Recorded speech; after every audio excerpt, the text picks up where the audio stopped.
I'm Emma and welcome to Otterwood Cottage, our brand new 6-acre small holding in Lincolnshire.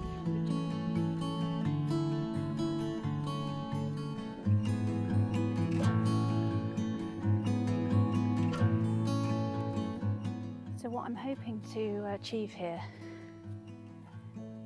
is that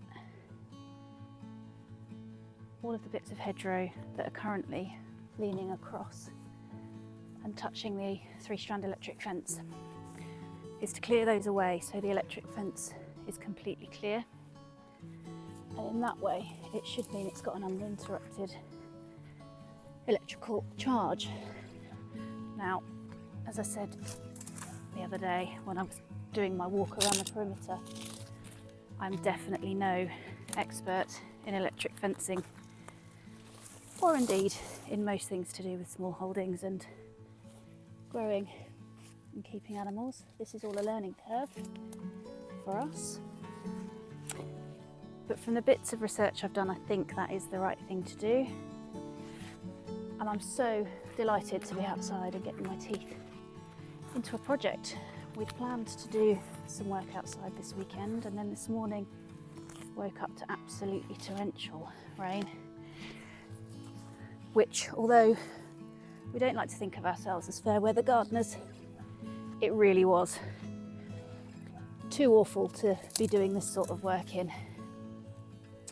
So we did some important inside jobs, things like getting the TV connected up, sorting out some washing, clothing, all those things that I'm always quick to abandon in favour of doing things outside, but which are necessary for daily life. So in a way, it forced us to have a morning, Saturday today, of getting important life admin done. But the sun's now come out, it's a beautiful afternoon, and while Mr. H is still battling with Wi-Fi not connecting to the things it's supposed to, I decided I was best to come outside for an hour, get myself some fresh air. He's going to join me in a minute when he's either too frustrated with the Wi-Fi or solved the problem. And we're going to do a couple of outdoorsy bits, but this was something I could very easily get on with on my own. It's a one pair of hands job. And I'm just looking at this stuff I'm gathering, and it leads to another one of those, like I was talking about earlier, another one of those thought processes where one thing needs to come before another. So as I'm cutting these down, I'm thinking these are going to be great mulched up and in the compost, although this stuff, I think it's teasels or thistles. As I say, not an expert in anything, don't know exactly what they are, but I think they're teasels. They're quite spiky, but I think with either mulch them up, put them in the hot bin, and they should be okay, or just get them in the main compost, which we're hoping to turn regularly enough that that sort of stuff will break down and not bite us next year when we're trying to lay it on top of our beds. But the key bit there is that this all needs to be mulched. It's too big to put into any kind of compost as it is, and we haven't yet bought a mulcher. It's on the list of things to buy. It wasn't one of the things that was near the top of my list, but now, just in doing this job for a few minutes, I've got a barrow full of stuff that needs mulching, and so it's moving closer to the top of my list. But as soon as we do that, the next thing that appears on the list is, well, where are you going to put all that mulch material? And of course that involves building our 3-bay compost system, which we haven't done yet or even thought about, although we do know it's one of the first jobs, the 350,000 first jobs that we've allocated as needing to be done before Christmas. So what I'm probably going to have to do is find somewhere to just put this stuff, probably at the far end where the compost bays will go, and just put it on the ground for now. It can be a little home for some woodland creatures, wildlife, until we can get to the stage where we're ready to build compost bays. At the moment we haven't even got any equipment for that. We tend to build that sort of stuff out of pallets. We had a ton of pallet wood. The amount of pallets we drove around where we used to live, collecting individually in our car, because you can only fit 1 or 2 1.2 by 1.2 metre pallets in our car, and we used to collect them up whenever we saw them going free on free cycle, or trash nothing actually we use, same sort of thing as free cycle. And we had tons of it at our old house. We built an entire garden fence out of pallet-wood, which we absolutely loved and were really proud of. We enjoyed working with pallet-wood. Lots of people hate it, wouldn't do anything with it other than burn it or chuck it in the tip. But we can see the potential in what would otherwise be scrap wood, certainly for garden projects, things like fencing and compost bays. So we had tons of it. We moved a certain amount of wood with us, but there comes a point at which paying to move scrap wood across the country is probably a false economy. And so we didn't move it all, we took a lot of it to the tip or used it up. And now we have to start that collection again, which in many ways is quite fun. It means we get to go and meet people locally. I'm sure there'll be plenty of yards getting stuff delivered on pallets, which if I spend a few minutes on trash nothing, will be more than willing for us to come and take it away. And then you get to another thought, which is we don't currently have any way of towing our trailer, which we've got one of the things that the previous owner left behind for us very helpfully. And we think it can go on the road behind a car, but we don't have a tow bar. So we're either back to collecting pallets one at a time, which isn't very efficient, or first job, number 42,333, is to get a tow bar connected to the car so that we can then attach the trailer to the car to collect. Looking at it from here, you could probably easily fit 10 pallets in there safely. More if you had some bungees to hold it down.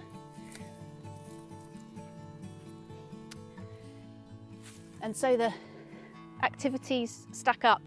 I'm trying not to refer to things as jobs, because they're really not jobs to us. We love doing this stuff.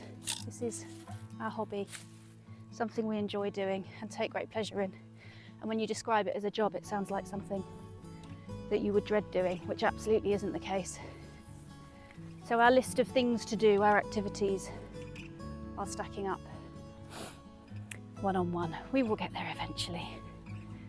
We just need to take our time, do things slowly. And as I say, easy enough to dump some of this stuff in the corner over there. It might not be too pretty, but this is a working small holding. It's not going to look pretty all the time. And there is beauty in a job well done in itself, in any case. So this length of the fence here is actually not too bad. There's a few bits and pieces here and there touching the fence, but I've already come 2/3 of the way up this length of fence here, and it's really not taken me very long at all. So this part of the job is going to be pretty quick, I think. A nice satisfying job that can be done in a few hours, probably most of the way around the perimeter of the fence. The issue is going to be, I think I said when I was recording on Thursday, that the bit behind the 2 cow sheds, cow barns, is pretty overgrown, and also access-wise not very easy to get to. So I think that's going to be the fun part, where there were a lot of brambles down there that looked like they were just waiting to bite us when we tried to get them out.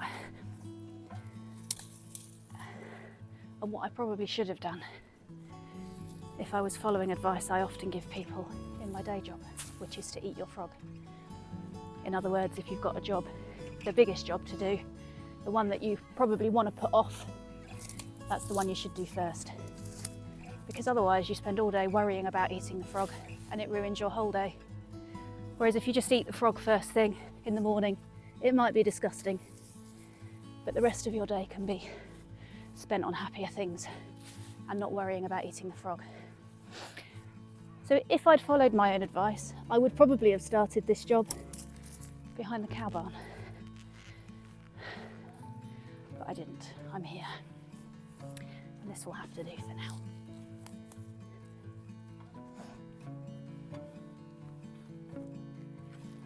Right, I've just moved you along a bit closer so we can do the last bit of the fence together. But first I think I'm going to have to call it and decide where this is going to go. Now what I don't want to do, oh, bunny rabbit. That's a shame, I bet you didn't pick that up on the camera. I just saw the flash of a white tail hopping away. And cute as they are, part of me is also thinking, well, how are we going to stop them getting to our veggies, which are going to be exactly here where that rabbit appears to be spending a happy sunny afternoon. We're going to have to think about that. Rabbit fencing is one option, although I think it's probably the most expensive and the longest option. Now I'm going to pop this here for now, and afterwards what will inevitably happen is I'll say to Mr H, I've done that stuff at the end of the paddock of the field. The growing area, I should really refer to it as, because that's what it's going to be. And he'll say, oh, why didn't you put it, and then name somewhere much more sensible than there, because he has that kind of brain. So I may end up moving that, but for now it can go there. From a distance it doesn't look too terrible.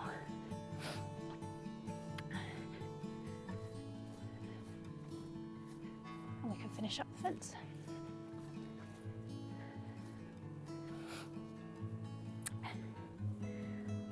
If I can find where I dropped the loppers.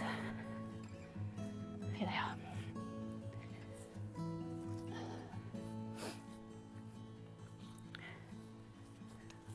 I think what's also going to happen, probably not during the winter, but definitely as soon as we hit spring, is this grass is going to be problematic for the bottom strand of fencing. We're going to have to, I guess, get the strimmer along regularly.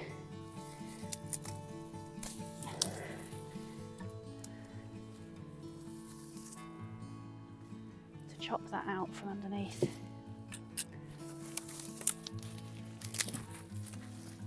Maybe we need something a bit more permanent, some sort of suppressant down with some wood chip on top, perhaps all the way along under the fence, even if it's just cardboard to start with.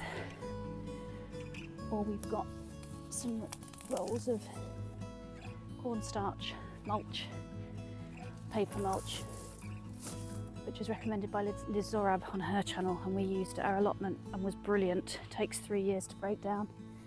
So it's a really good mulch, but unlike black plastic or weed membrane, it doesn't break down into horrible strands of nastiness that are going to get into your vegetable plant. Having said that, it's not cheap, and so the payoff is black plastic or weed membrane would be an awfully lot cheaper. And maybe for something that is going to be permanent, like being under the electric fence. As much as I hate plastic, really it's single-use plastic that we need to be wary of. And I guess if it's something that's going to be permanently here to stop the grass growing up under the fence, then maybe that would be the solution. I'm just thinking out loud. So with the electric fencing, we're sourcing ours through another YouTuber that I follow. You'll be sensing a theme here, that I learn a lot from people who are doing this stuff and sharing it on YouTube. And the people at English Country Life who have a YouTube channel and a shop supply lots of things to do with chicken keeping, coops and feeders and all sorts, but we have been chatting to Hugh about our electric fencing for our chickens here, and he's been incredibly helpful answering all my stupid questions about whether we can spur off this 3-strand electric fence. He's even offered, because they're in Lincolnshire as well, to pop out and have a look and help us if we need it, which is incredibly kind. He doesn't have to do that. And that is definitely something I've noticed with everyone I've met here so far. You know, Joy and James at Greenaway Composting, Hugh that I've been speaking to on YouTube. Everybody's really friendly, but more importantly, really keen to help and seem to genuinely want to help because they're interested in what we're doing here. I guess because they do it themselves, and people like to share in, help out newbies, and we are definitely that. We have green newbie written all over us, in every sense of the word. Okay, we're getting to bramble territory now, so this stuff might be a bit trickier. Oh, there's actually some brambles or blackberries on this, which we hadn't spotted before. Don't know if they've only just appeared or if we're just not very observant, both of which is entirely possible. I'm not known for my exceptional observation skills. But yeah, that's exciting. Are they edible? No, they're a bit hard yet. Oh, that one might be. Delicious. Oh, some of them are too high to reach. Wow. My first blackberry from our property. I'm glad I captured that. And it was yummy too. So what would be helpful for me as you, if anyone's watching these, but I've been really lucky and had some lovely friends and family and people we've met along the way. I've already viewed my first video, and that's been lovely to see. The YouTube channel is really just because, well, 2 reasons really. One, because we think future us will thank present day us for having been brave enough, because it isn't easy to do and it's well outside of my comfort zone, if I'm really honest. I'm quite an introvert, but I do think that future residents of Otterwood Cottage, when we're old and grey and looking back at everything we've done, or even just in the next year or two, to be able to look back and see where we started, watch videos back, remember, because it's so easy to forget, isn't it, where something started when you're in it. And like us, or if you're anything like us, we go at a million miles an hour all the time. We get one project finished, sometimes not even fully finished, part way finished, and then we're on to the next. And sometimes it's really easy to feel like either you're not making headway or you haven't done very much at all. But then when you really look back and reflect on where things were and where they are, we normally find we've done a lot more than we think we have. So that's the first reason for this, is just for ourselves, because I think it's going to be really fascinating for us to watch this back over the years and hopefully feel proud of what we've achieved, or look back and think, why on earth were you doing that? And learn from our mistakes. Like, that didn't work. Let's watch what we did before and not do it that way again. I'm sure that's going to happen plenty of times. So that's the first reason. And the second reason is, I've mentioned already probably 3 or 4 different YouTubers that I've watched as I've been dreaming about this. And Mr. H watches some as well. Some the same, some different. And they have inspired us both to feel that we can do this. And when we've had moments of doubt, and there's been many, many, many moments of doubt as to whether this is the right thing to do, it's been watching people doing it and talking about it and taking joy in it and sharing it and being generous enough with their time and their resource, because all this stuff takes time and it makes it longer. when you're filming it, of course.